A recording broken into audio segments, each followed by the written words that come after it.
Hola chicos y chicas, bueno nada, nos queda este tema que es muy breve, que trata acerca de la anatomía básica del cuello, un repaso anatómico rápido para entender las adenopatías y los espacios cervicales que utilizamos hoy en día. ¿Ok? Lo primero que tenemos que recordar es cuál es el límite del cuello. ¿Ok? Ya sabemos que el cuello es lo que une la cabeza con el tórax, pero ¿de dónde a dónde va?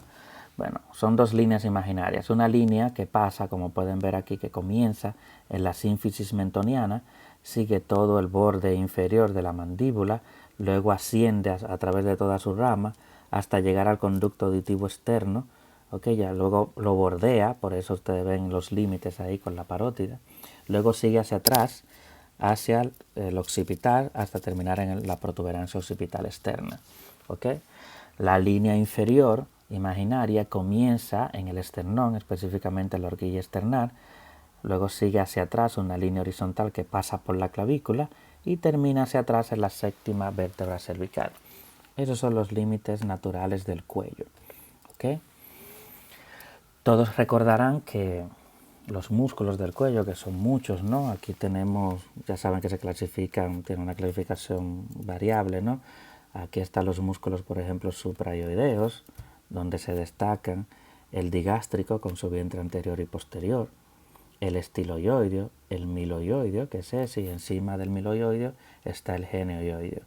Ya saben que este es el hueso ioide, por tanto, los que están debajo de él se llaman infrayoideos.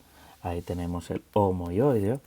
Fíjense cómo el tendón intermedio del homoioideo coincide con la vena yugular interna y eso nos sirve como referencia desde el punto de vista quirúrgico para localizarla durante la disección de esa zona. Luego tenemos otros músculos como el esternocleidoioideo, el esternotiroideo, el tiroideo, etc. En la profundidad y en la parte lateral tenemos los músculos escalenos. Ya saben que entre la escalena anterior y el medio pasa el plexo braquial y la arteria subclavia. Y por último, ya saben, el músculo centinela del cuello, que es el esternocleidomastoideo. Esos músculos, como hemos mencionado en clases anteriores, no son especialmente importantes desde el punto de vista clínico en el día a día, ¿no? Sino sirven para, obviamente, proteger las estructuras, darle movimiento a la laringe, dar movimiento al cuello, obviamente, ayudados con los músculos de la región posterior, pero también nos ayudan a hacer una división topográfica y anatómica del cuello. Antes se utilizaba mucho esta clasificación que lo dividía en un triángulo carotidio, un triángulo muscular, etc. Pero hoy en día lo que se utilizan son los niveles cervicales, ¿ok?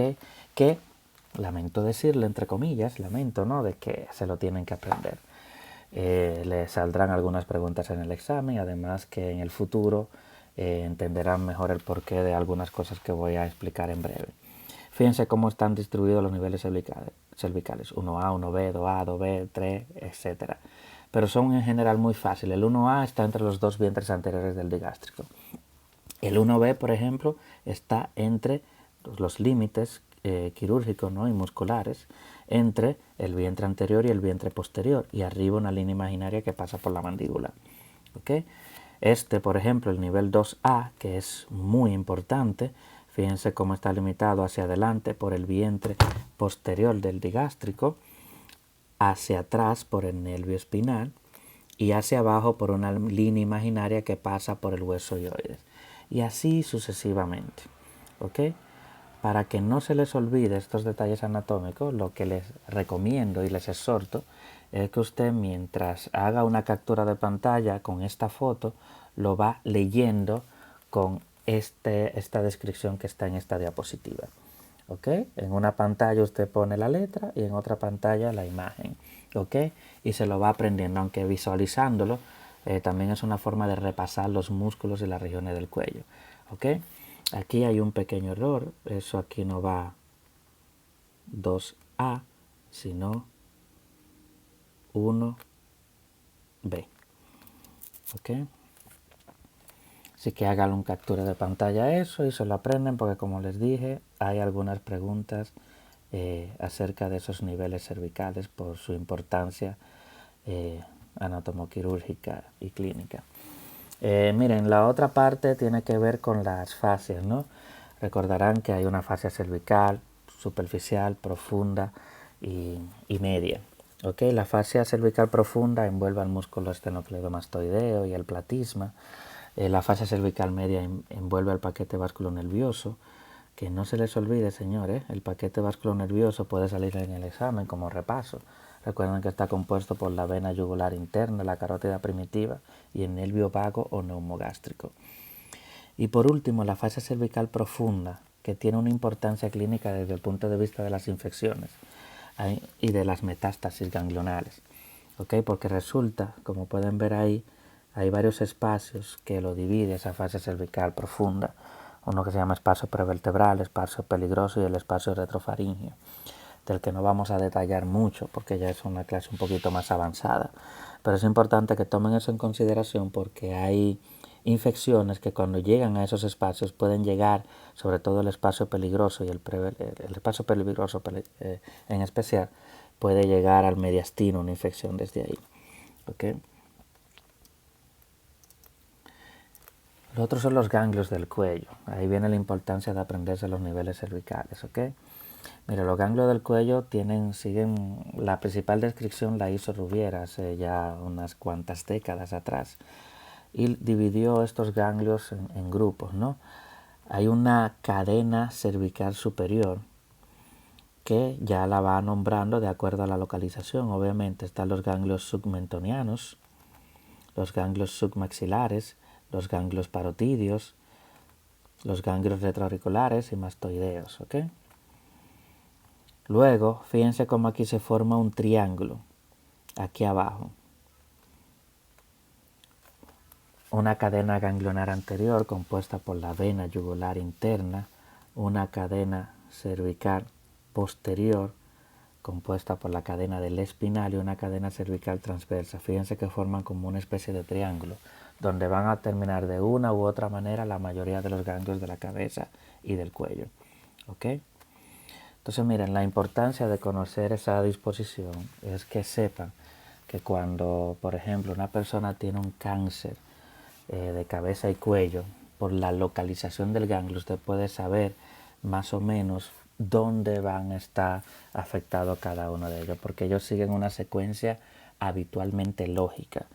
Por ejemplo, un paciente que tenga un cáncer de lengua, ¿ok? Sobre todo del tercio anterior de la lengua, pues su principal metástasis va a estar localizada en el nivel 1A y 1B, o sea, no lo va a hacer en el 5B. A menos que sea una cosa muy pero muy avanzada, aunque hay algo que le llaman skip metástasis, pero bueno, en términos generales así es que se comportan. Lo mismo pasa con una infección.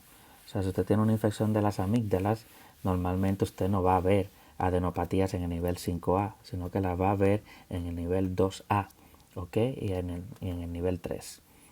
Así que nos sirve como ayuda para saber dónde localizar esa zona ganglionar inflamada o metastásica. Por eso le dije que se lo tenían que aprender. Pero eso no solamente nos sirve desde el punto de vista clínico, sino también desde el punto de vista radiológico. Obviamente esto ya es una clase más avanzada de residentes, pero es para que sepan que también nos guiamos de esos niveles cervicales para ver en qué nivel tomográficamente están cada uno de ellos, como pueden ver en las imágenes. Entonces lo que quiero que sepan es que cuando tenemos un paciente, muchas veces el paciente nos llega a la consulta porque tiene una masa en el cuello. Esa masa obviamente puede ser un quiste, que es algo habitualmente sencillo, un quiste branquial o algo tiroideo, aunque el tiroideo puede ser más malo realmente. Pero en términos generales, en otorrinolaringología, hacemos para llegar a un diagnóstico rápido y precoz, no solamente la historia clínica, que obviamente va por default, sino hacerle una endoscopía nasofaringolaringea, lo que hemos hablado antes. Habitualmente cuando un paciente tiene un cáncer, lamentablemente, nosotros haciéndole la endoscopía identificamos el origen de ese ganglio en la mayoría de las ocasiones, yo diría que más del 90%. Tenemos casi siempre el diagnóstico de sospecha en la consulta. Y una vez uno más o menos identifica el origen primario que ha provocado esa metástasis ganglionar, esa posible metástasis, pues entonces mandamos a hacer punción a exploración con aguja fina y una tomografía o resonancia dependiendo del caso. Pero casi siempre tenemos el diagnóstico de presunción desde el principio. Estos son una simple muestra de lo que hacemos algunos otorrinos, ¿no? Los otorrinos en general. Esto es un paciente con un cáncer, un cáncer de laringe, al que se le hizo una laringectomía. Este paciente ya no tiene laringe. Ok, ahí. Fíjense cómo aquí se ve la vena yugular interna. Al lado está la carótida primitiva. En el medio, ahí casi no se ve, está el nervio vago. Aquí está el nervio espinal. Este es el músculo esternocleidomastoideo, que lo estamos separando para que puedan ver. Ahí están las glándulas submaxilares, etc. ¿Ok? Esas son parte de las cositas que hacemos los otorrinos cuando hacemos oncología. Ya por último, quiero solamente que le hagan un captura de pantalla para que recuerden esta partecita. En qué diagnóstico debemos de sospechar cuando estamos ante un tumor en la línea media. ¿Ok? Para que sepan que si tenemos algo en la región submentoniana, por ejemplo, estos son los posibles diagnósticos. Si lo tenemos a nivel prelaringio, estos serían los posibles diagnósticos. Si lo tenemos en la región laterocervical, estos serían los diagnósticos, y así sucesivamente. ¿Ok? Que el simple hecho de la localización del tumor en el cuello ya nos hace sospechar y descartar uno u otro tumor, que confirmaremos con estudios posteriores. Hasta aquí esta parte de los niveles cervicales.